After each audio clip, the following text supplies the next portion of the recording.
Vamos então compreender o final do abuso de poder, resolver os exercícios e aí já vamos mudar o tema. O que eu tenho? No abuso de poder, quais são as distinções entre o desvio e o excesso? Foi aquilo que eu lhe disse. Vamos começar pelo excesso. Já que o excesso, os dois E's, corresponde à competência, no excesso, no primeiro momento, ele é competente. Então pensa, eu estou praticando o ato, nesse momento eu tenho competência. Quando eu vou fazer esse próximo passo, quando eu pratico o próximo ato, eu já excedi. Quando eu estou aqui, eu já não tenho mais competência, eu teria que parar aqui. Então, no excesso de poder, no primeiro momento é competente, no segundo extrapola. No segundo já não é mais. É aqui que mora o perigo. Ele originariamente era competente, foi à frente, deixou de ser. No desvio, o desvio, ele é competente.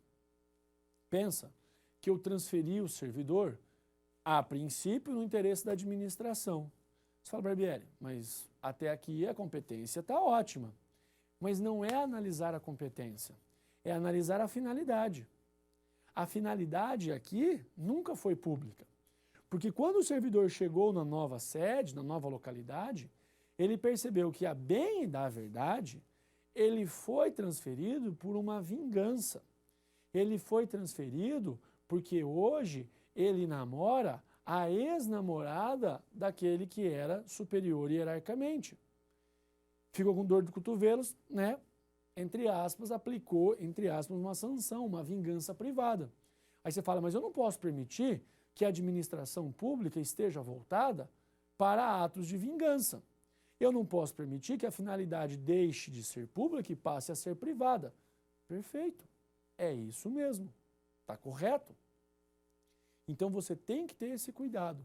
Você tem que ter esse cuidado, uma vez que, quando alguém excede o poder, ele atingiu a competência.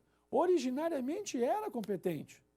Mas aí se empolgou, ficou emocionado e extrapolou. Não está mais.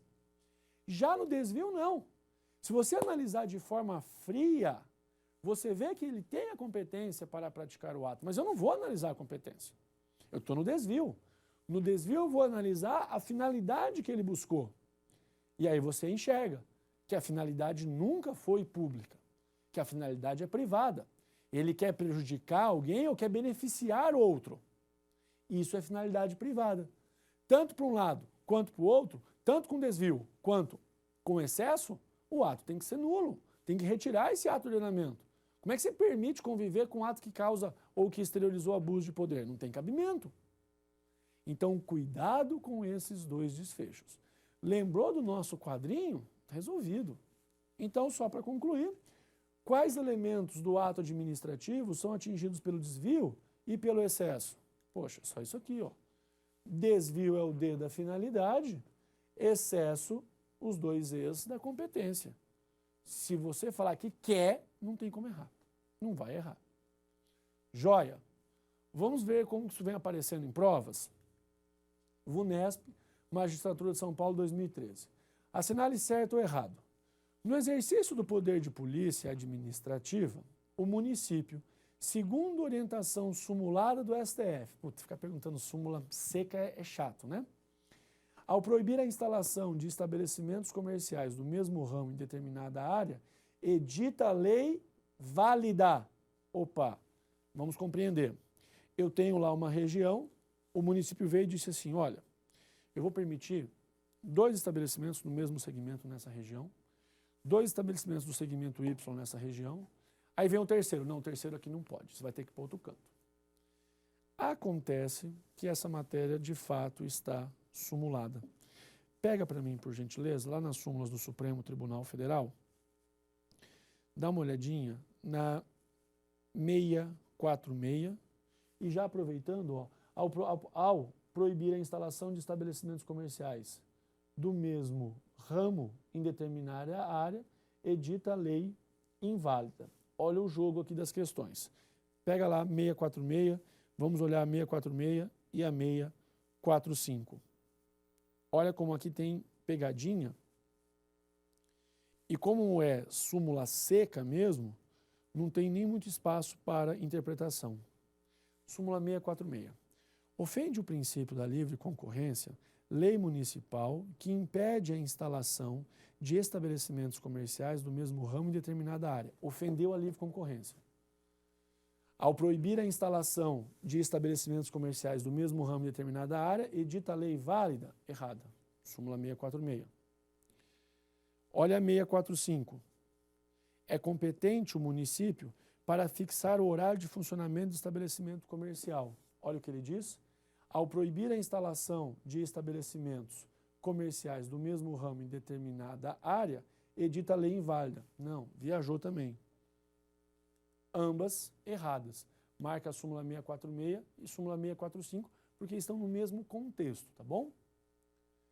Procuradoria agora do Distrito Federal, 2013, agora a CESP. Acerca dos poderes administrativos, julgue o item que se segue. O Distrito Federal não pode delegar o poder de polícia administrativa a pessoas jurídicas de direito privado, a exemplo das sociedades de economia mista, mesmo que embasado no princípio da eficiência e limitado à competência para a aplicação das multas. Calma lá. Você vai me dizer que você vai delegar o poder de polícia para o particular, mas vai limitar, então? Como é que funciona isso? Cuidado que aqui tem um não. O DF não pode delegar o poder de polícia administrativa a pessoa jurídica de direito privado. Perfeito. A exemplo da sociedade de economia mista. Lindo. Mesmo que embasado no princípio da eficiência. E olha o absurdo. Limitando a competência para aplicação de multa. Não pode mesmo? Cuida com o não. Tá vendo? O CESP, quando ele coloca uma questão fácil, ele complica na redação. Então, cuidado, tá? Cuidado com isso. Suponha que ele fizesse o inverso. O DF pode delegar o poder de polícia administrativa às pessoas jurídicas, embasado em atos que antecedem o poder de polícia ou em atos meramente executórios, atos materiais, atos menores. Também estaria correto. Então, essa aqui, como não pode, e claro, jamais vai delegar para o sujeito particular aplicar multa, questão correta. Fácil até aqui? Entendemos? Então, ótimo. Olha, poder de polícia disparado é o tema mais cobrado, tá? Vem caindo bastante o poder normativo e o poder regulamentar, tá? Não está mais tão na moda o disciplinar, mas de qualquer forma, não dá para você querer escolher temas. Então, poxa, vimos o tamanho de informações que temos dentro de poderes em suas espécies e também os desdobramentos no abuso. Nós vamos acabar voltando nesse ponto quando falarmos do quê? Lá da Lei 8.112 de 90. Percebeu que é mais fácil compreender poderes depois de estudar os atos. Assim como é muito mais fácil você começar estudando os princípios para depois desenvolver a matéria. E é dessa forma que nós vamos caminhar, tá joia? Na nossa próxima aula vamos começar um novo ponto, vamos falar de serviços públicos, todos os desdobramentos, temos um monte de assunto para abordar, temos que falar de legislação, temos que trabalhar com muitos tópicos, então dá uma relaxada aí que a gente já volta, vamos trabalhar com serviços públicos, tá joia? Grande abraço para você, tudo de bom, fica com Deus, muito sucesso na sua vida e a gente se vê na nossa próxima aula.